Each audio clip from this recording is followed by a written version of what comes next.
Chasing mirages, understanding idiomatic expressions in English. Hello everyone. In today's video, we're going to explore the meaning and usage of the phrase, chasing mirages.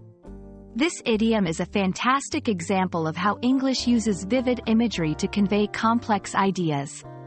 By the end of this video, you'll not only understand what this phrase means but also how to use it in your own conversations. Let's dive in.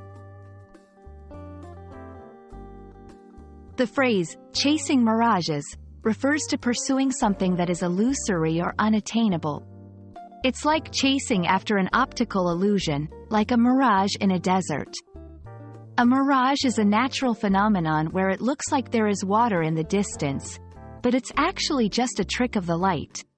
Similarly, when someone is chasing mirages, they're striving for goals or dreams that are impossible to achieve or don't really exist. Understanding the origin of idioms can be really helpful in grasping their meaning. The term, mirage, comes from the French word, mirer, meaning, to look at, or, to wonder at. Mirages are most commonly observed in deserts, where the hot air and the cold ground create the illusion of water.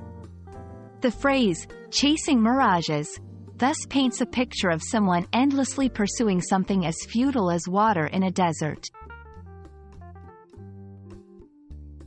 Now let's talk about how to use this idiom in sentences. Here are a few examples. 1. He's been trying to get his novel published for years, but I think he's just chasing mirages. 2. Investing in that scheme was like chasing a mirage. It was never going to be profitable. Notice how in both sentences, the phrase is used to describe an effort that is unlikely to succeed. English is rich with idioms that have similar meanings to chasing mirages. For example, building castles in the air, which means having unrealistic plans or dreams. Grasping at straws, which is making a desperate attempt at something when all other methods have failed. These phrases can often be used interchangeably with chasing mirages. And that wraps up our exploration of the phrase, chasing mirages. Remember, idioms like this one add color and depth to our language, allowing us to express complex ideas in a few words. Keep practicing, and soon you'll be using idioms like a native speaker. Thanks for watching, and I hope you found this video helpful. See you in the next one.